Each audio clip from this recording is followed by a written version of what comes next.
Deer এসেছি board question solving সিরিজে তোমাকে ওয়েলকাম জানাচ্ছি।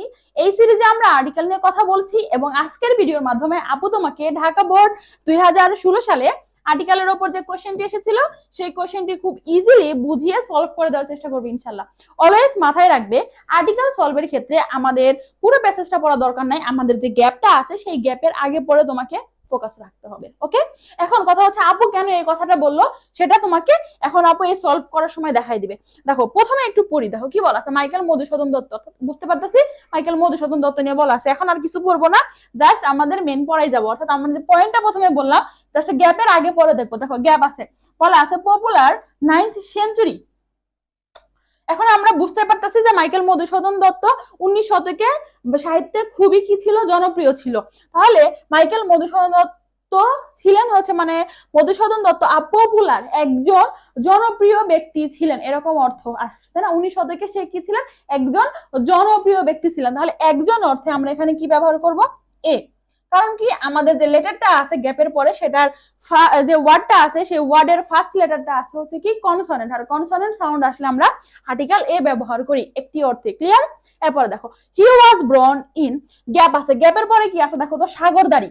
খেয়াল করো গ্যাপের পরে কি আছে, সাগরদাড়ি। দেখো সাগরদাড়ি কি, সাগরদাড়ি প্রপার নাউন না, সাগরদাড়ি হচ্ছে প্রপার নাউন। আমরা জানি প্রপার নাউনের আগে কোনো আর্টিকেল বসে না, দ্যাটস মিন্স ক্রস। এরপরে দেখো অন দা, গ্যাপ আছে ব্যাংক অফ, দেখো খেয়াল করো কি আছে, ব্যাংক অফ।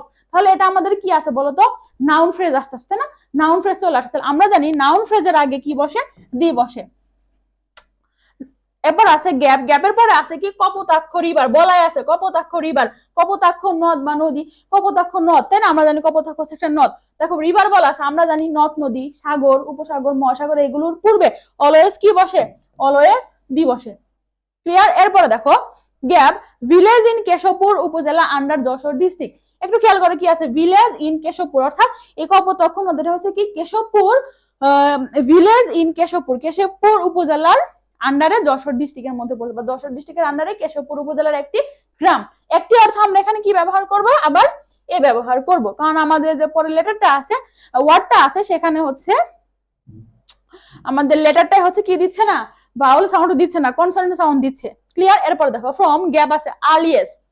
একটু খেয়াল করো, খুবই ছোটবেলা থেকে এটা তুমি মানে এভাবে মনে রাখতে, ফ্রম এন্ড আর্লিয়েস্ট এটা অলওয়েজ এইভাবেই থাকে। তাহলে আবার যদি তুমি ভেঙে ভেঙে পড়ে যাও, এই যে দেখো আর্লির ফার্স্ট লেটারটা আমাদের কি আছে, ভাওয়েল আছে, দ্যাট মিন্স আমরা এখানে এন ব্যবহার করব। এরপরে দেখো টু বি, গ্যাপ আছে, এরপরে দেখো আবার কি আছে, ইংলিশম্যান আছে। তাহলে এই ওয়ার্ডের লেটারটা কি আছে, ভাওয়েল আছে, আবার আমরা এখানে এন ব্যবহার করব। এরপরে দেখো পরের gap, he was born in, gap আছে সফিস্টিকেটেড হিন্দু ফ্যামিলি, সে হচ্ছে একটা রক্ষণশীল হিন্দু ফ্যামিলিতে কি করেছে, জন্মগ্রহণ করেছে, যেটা হচ্ছে হিন্দুদের আচার ধর্ম খুব বেশি হচ্ছে তারা মানতো। তাহলে একটি অর্থে আবার আমরা এখানে কি লিখবো, এ লিখবো। এরপরে দেখো বাট সে হচ্ছে মিশনারি, খ্রিস্টানদের যে জিনিসটা ছিল এই ধর্মে সে মানে দীক্ষিত হয়েছিল। দেখো অ্যাঙ্গার অফ, দেখো আবার আমাদের কি আসছে, নাউন ফ্রেজ চলে আসছে। তাহলে এটা আমরা হচ্ছে দি দ্বারা ক্লিয়ার করে দিব। ওকে, এরপর দেখো হি কন্ট্রিবিউটেড মাচ টু, গ্যাপ আছে ডেভেলপমেন্ট অফ আছে, খেয়াল করো ডেভেলপমেন্ট অফ আছে, নাউন ফ্রেজ চলে আসছে। তাহলে আমরা এখানে কি দিব, আবারও দি দ্বারা ক্লিয়ার করে দিব। ক্লিয়ার? মনে রাখবা যখন গ্যাপ থাকবে, একটা ওয়ার্ড থাকবে এবং অফ থাকবে, গ্যাপ আছে, একটা ওয়ার্ড আছে বা হচ্ছে নাউন বলতে পারো, নাউন আছে, এরপর হচ্ছে কি আছে, অফ আছে, তুমি চোখ বন্ধ করে এর আগে দি ব্যবহার করে দিবা। ক্লিয়ার? এটা হচ্ছে একটা নাউন ফ্রেজ চলে আসবে। তো আশা করছি আপু তোমাকে খুব ইজিলি বুঝিয়ে দিতে পেরেছি। আপুর সাথে তোমার আবার দেখা হবে পরবর্তী বোর্ড কোশ্চেন সলভিং ক্লাসে। ধন্যবাদ সবাইকে।